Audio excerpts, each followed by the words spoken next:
Guarantee কেন আমার কাছে নাই? হজ করেছি, কবুলের গ্যারান্টি কেন আমার কাছে নাই? যাকাত দিয়েছি, কবুলের গ্যারান্টি কেন আমার কাছে নাই? নামাজ পড়েছি, কবুলের গ্যারান্টি কেন আমার কাছে নাই? তাহাজ্জুদ পড়েছি, কবুলের গ্যারান্টি কেন আমার কাছে নাই? কিন্তু একটা গ্যারান্টি কেন আমরা আছে, আমরা নবীরে জানের চাইতে অবসর বেশি ভালোবাসি। কথা কোন ঠিক কিনা? এই জন্য যুবক, কবরেও নবী, হাসরের ময়দানেও আমার নবী। সব উম্মত ঈসা নবীর কাছে যাওয়ার পরে ঈসা নবী বলবে, নবীর উম্মতেরা আমি পারবো না, তোমরা মাকামে মাহমুদের গোড়ায় চলে যাও। যে এই মাকামে মাহমুদের কথা আযানের দোয়ার মধ্যে আমরা পড়ি, আল্লাহুম্মা রাব্বা হাযিহি দাওয়াতিত তাম্মা ওয়াস সালাতিল কাইমা আতি মুহাম্মাদানিল ওয়াসিলাতা ওয়াল ফাদিলা ওয়াদ দারাজাতার রাফিআ ওয়া বা'আসহু মাকামান মাহমুদা। ওই মাকামে মাহমুদের গোড়ায় চলে যাও।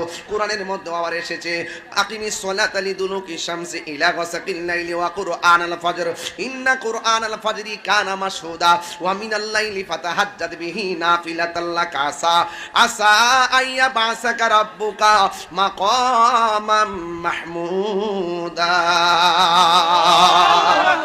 ওই মাকামে মাহমুদের গুড়াই যাও।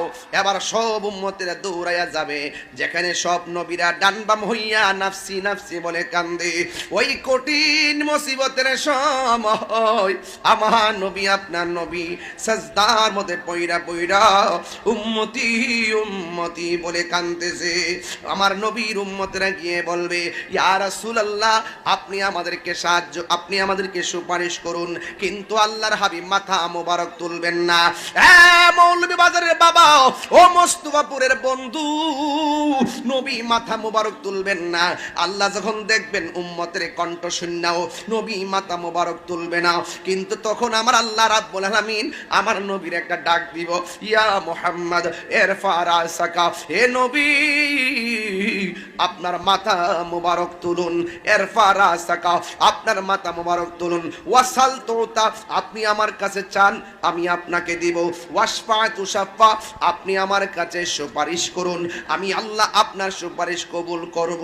সুবহানাল্লাহ। আল্লাহর হাবিব ওই হাসরের ময়দানে আল্লাহ যখন বলবেন আপনি মাথা মোবারক তুলুন, তখন আমার নবী মাথা মোবারক তুলবেন।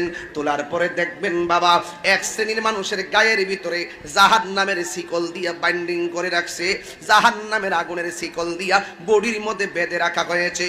আর আগুনে এমন ভাবে শরীরটারে পুরাইতাছে। এবার আমার নবী ডাক দিয়া বলে, ও আল্লাহ গো,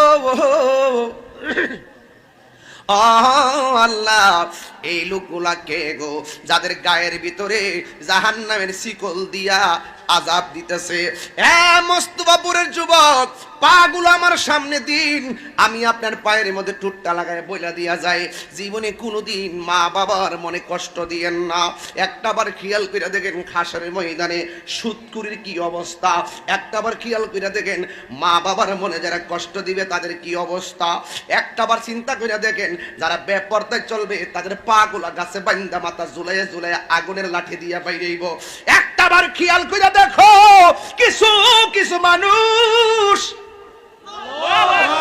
নিজের নখ দিয়ে নিজের চেহারার চামড়া এইভাবে তুলবে। রসুল জিগায়, আল্লাহ গো এরা এরকম করে কেন? কই একবার আরেকবার গীবত করতো, এই জন্য তাদের চামড়া তুলতেছে। এবার এই লোকগুলা কারা? যাদের গায়ের মধ্যে জাহান্নামের শিকল লাগানো, আগুনের শিকল। আল্লাহ বলবে, বন্ধু এরা হলো দুনিয়ার ওই সমস্ত বান্দা যারা মা বাবার মনে কষ্ট দিয়েছে। ও যুবক রে, একটা জায়গায় জীবনে কষ্ট দিও না। মা বাপরে কষ্ট দিলে দুনিয়া তো ভুগবা, আখিরাতে ভুগবা। দুনিয়াতে অশান্তিতে থাকবা, আখিরাতে অশান্তিতে থাকবা। মা বাবার মনে কষ্ট দিলে আমার আল্লাহকে পাওয়া যাবে না।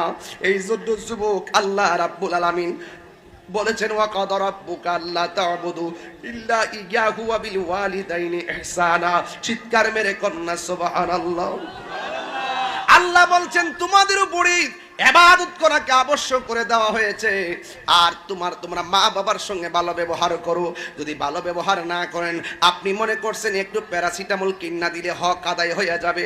না রে না, মা তোমার পেটের ভিতরে এমন ভাবে লালন পালন করছে, বুকের মধ্যে পেটের মধ্যে লাথি মাইরা মায়ের খাওন কাইরা নিছি, পেটের মধ্যে লাথি মাইরা মার ঘুমের স্বাধীনতা কাইরা নিছি, মার পেটের মধ্যে থাইকা মার হাঁটা চলা কাইরা নিছি, পেটের ভিতরে থাইকা নিজে মা জীবনটা বিসর্জন দিয়া দিছে। এ বন্ধু, এই পৃথিবীর ভিতরে প্রত্যেকটা মানুষ স্বার্থ নিয়ে দোয়া করে, একমাত্র মা তোমার জন্য নিঃস্বার্থে দোয়া করি। এই জন্য আমি দেখেন প্রত্যেকটার চেহারা মলিন হয়ে গেছে, প্রত্যেকটা মানুষের চেহারা মলিন হয়ে গেছে। অনেকের মা কবরে চলে গেছে, বাড়িতে যাইয়া মারে মা বলে ডাক দিতে পারবে না।